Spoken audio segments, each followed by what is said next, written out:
আবার দেখো, আবার একটি শ্লোক 28 বলেছি 29, যথা প্রদীপ্তং জ্বলনাং পতঙ্গা বিশন্তি নাশয় সমৃদ্ধ বেগা তথৈব নাশয় বিশন্তি লোকা তবাপি বক্তবাণী সমৃদ্ধ বেগা। এই শ্লোকটা কি বোঝাতে চেয়েছে ভগবান? বলছে দেখো, আগুন জ্বলছে, কোথা থেকে সব পতঙ্গ ছুটে আসছে, তাতে ঝাঁপ দিচ্ছে। সে কিন্তু জানে না যে আমি মরে যাব ওই আগুনে ঝাঁপ দিলে। তাই এটা আমি বুঝতে পারলাম, কুরুক্ষেত্রের যুদ্ধে যারাই আজকে এসেছে কৌরব পক্ষে বিশেষ করে, তারা কিন্তু কেউ বাঁচবে না, বাড়ি ফিরতে আর পারবে না। যতই দুর্যোধন বলুক বিনা যুদ্ধের সূচের অগ্রে যেটুকু মাটি ধরে দেব না, আমি জানি ও মাটি ভোগ করতে পারবে না, ও পড়ে থাকবে কুরুক্ষেত্রের যুদ্ধের দেহটা। কিন্তু ও নিজে তো জানতে পারছে না, তাহলে তো তোমাকে আশ্রয় করতো, তোমার জ্ঞানের কথাগুলো মেনে নিত। ওগো কলির জীব, তোমরা কি শুনতে পেয়েছো? তোমরা তো শুনতে পেয়েছো, তোমরা তো সেই কৃষ্ণ মানছো না, ভোজ্য না, কি গীতা ভাগবতের কথা মানছো না। গীতা যে জিনিসটার নাম উচ্চারণ করলে জীব পাপমুক্ত হয়। এবং অষ্টাদশাধ্যায় গীতা বাংময় মূত্রে জানি জ্ঞানমাত্রে নামা পাতক রাশি। আমরা মরা লোককে শোনাই, মরা বাড়িতে শোনাই, যেখানে লোকে যেতে চায় না, বলে নাকি অপবিত্র জায়গা মরা বাড়ি, ভূত পেতের আমদানি। কিন্তু তাই বলেছে ভগবান গীতাতে? কি বলেছে? হে অর্জুন, বিভূতিতে কি বলেছে? যেখানে গীতা পাঠ হয় সরম তীর্থস্থানে পরিণত হয়। আমি নারদ সহ সেখানে অবস্থান করি, আর তোমরা মরা বাড়িকে মরা বাড়ি বলে দিচ্ছ, কত অপবিত্র, তাকে কত অপমান করছো। এই জন্য তো গীতা জ্ঞান লাভ করতে হবে। এটাই মহাপ্রভু বলেছিল, কলিজীব এত পাপ করেছে, চাইবে না যে কৃষ্ণ নাম ভজন করবে না, কে যে কৃষ্ণ তার সম্বন্ধে জ্ঞান লাভ করার ইচ্ছা প্রকাশ করবে না। কি হবে তাদের দুর্দশা? কি হবে দুর্দশা? ওই যে না দত্তে কসচিৎ পাপং না চৈবা সুকৃতিং বিভু অজ্ঞানে না আবৃতাং জ্ঞানাং তেন মুহ্যন্তি চন্তব। এই অজ্ঞানা থেকে আশ্রয় করে যে যার পাপ করে পাপের ফল ভোগ করতে হবে। মুসলমানদের মধ্যে দেখি তারা কোরআনের বাণী মেনে চলছে, 5 ওয়াক্ত নামাজ পড়ে, তো পড়লে নামাজ খোদা পাবে, ছাড়লে নামাজ দোচকে যাবে। তাদের যতই কষ্ট হোক, যাই হোক, শিক্ষিত অশিক্ষিত যাই হোক, সবাই কিন্তু নামটা করতে যায় আল্লাহু আকবার আল্লাহ।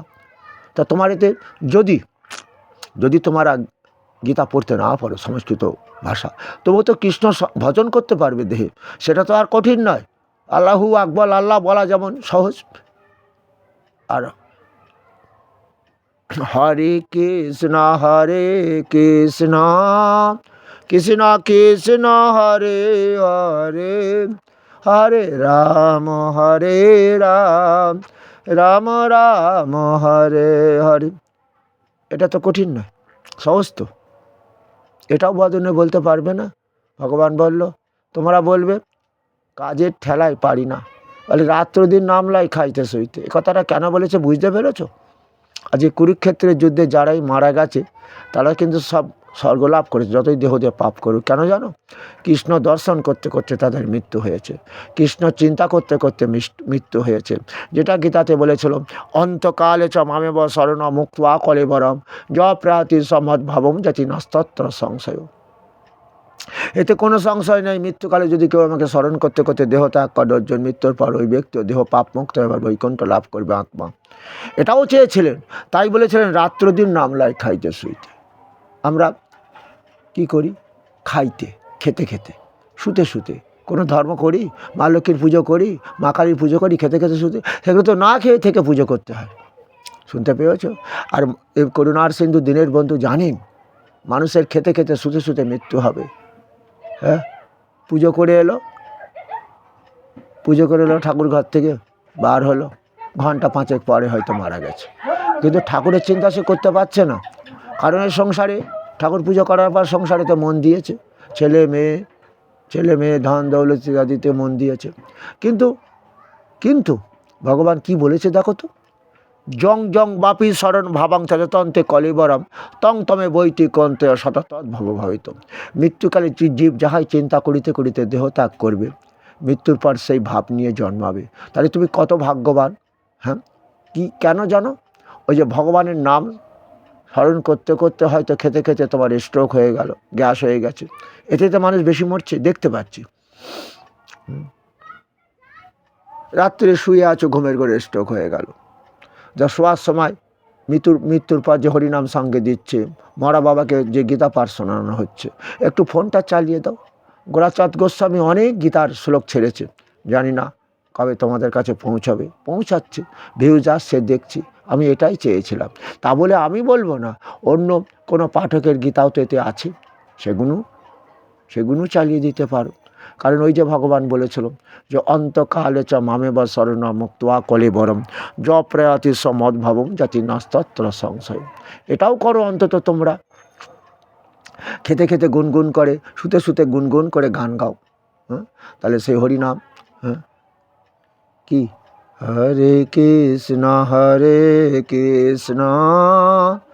কৃষ্ণ কৃষ্ণ হরে হরে হরে রাম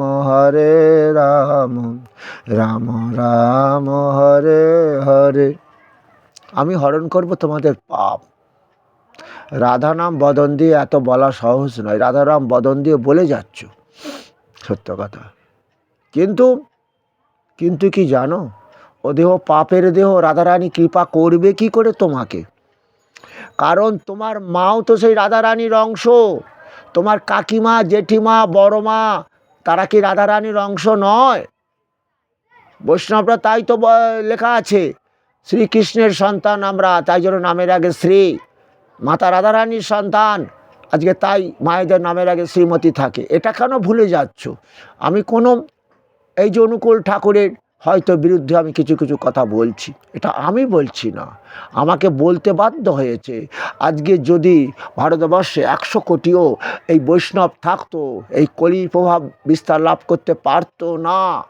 সেটাই মহাপ্রভু বলেছিল না যে কলির জীব আর কত অহংকার করবে।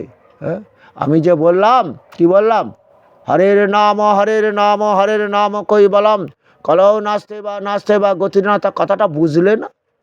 এই হরিনাম দেহ দিয়ে না গাইলে দেহ পাপ মুক্ত হবে না, দেহে রোগ শোকে ভরে যাবে, সুখ ভোগ করতে পারবে না, আবার মরার পরে গতি লাভ হবে না। তা মরা বাবাকে হরিনাম শুনিয়ে মরা বাবার পাপ উদ্ধার করতে পারবে বাবাকে? তাহলে পিণ্ড খেলো তো বাবা, আগামী বছর আবার কেন সেই বিষ্ণু প্রসাদ খেতে হলো? আবার মা বলছে গয়ায় গিয়ে একটু দিয়ে আয়। আবার যখন মহালয় এলো, আবার ছেলে তর্পণ করতে যাচ্ছে, 14 পুরুষের জল দিচ্ছে তাদের আত্মার শান্তির জন্য। কথাগুলো বুঝতে পারো না? তাহলে হলো উদ্ধার? কি করে উদ্ধার হবে? রাধা নাম উচ্চারণ করলে। আমি জানি রাধারানী কি বলো, তিনি ভগবান কৃষ্ণের প্রেয়সী, তাই তো বৈকুণ্ঠে যাদের বাস। রাধা নাম উচ্চারণ সাংঘাতিক ব্যাপার, উচ্চারণ করা। কিন্তু নিজের মা রাধাকে যেসব পুজো করেন, ওটা তো পাপের দেহ, ওখানে তো সেই জন্যে কাজ হবে না। হরে বলো, আমি হরণ করব কৃষ্ণ, তোমাদের পাপ দেহ পাপ মুক্ত হবে। বুঝতে পারো না কথাগুলো? এই মন্ত্রের সঙ্গে এই মন্ত্রের পার্থক্য কি? হ্যাঁ, কোনো গ্রন্থে লেখা আছে রাধা নাম উচ্চারণ করলে 100 বার। হয় না, কারণ ওতেও কাজ হবে না। নিজের মাকে যে মানছে না, বয়াকা দিয়ে কথা বলছে নারীদের সামনে, দেখেছো এখনকার ছেলেরা? হ্যাঁ, আমি দেখছি তো, যে কি করব, গলায় তুলসীর মালা আছে, হরিনাম করতে গেছে, তাদের মুখে ওই রকম খিস্তি দেখতে পাচ্ছি। আবার নাকি মদ না খেলে আসর চালানো যাবে না অনেকক্ষণ ধরে, শুনতে পাচ্ছি সব কিছু। বুঝতে পারছো? হ্যাঁ, সেই জন্য ভগবান বলছে পাপের দেহ গো। আমি জানি যে রাধারানী কৃষ্ণ ছাড়া কিছু জানতো না, মথুরায় চলে যাচ্ছে ভগবান আমার। তাই রাধারানী কেঁদে কেঁদে বলছে, প্রভু আমি কার চরণ সেবা করব? আমি যে দেহ মন তোমাতে দিয়েছি, তোমার বই কিছু জানি না, হৃদয় আসনে তোমাকে বসিয়ে রেখেছি, তা তুমি চলে গেলে তাহলে তো আমি তোমাকে দেখতেও পাবো না, তাহলে আমার কি দশা হবে?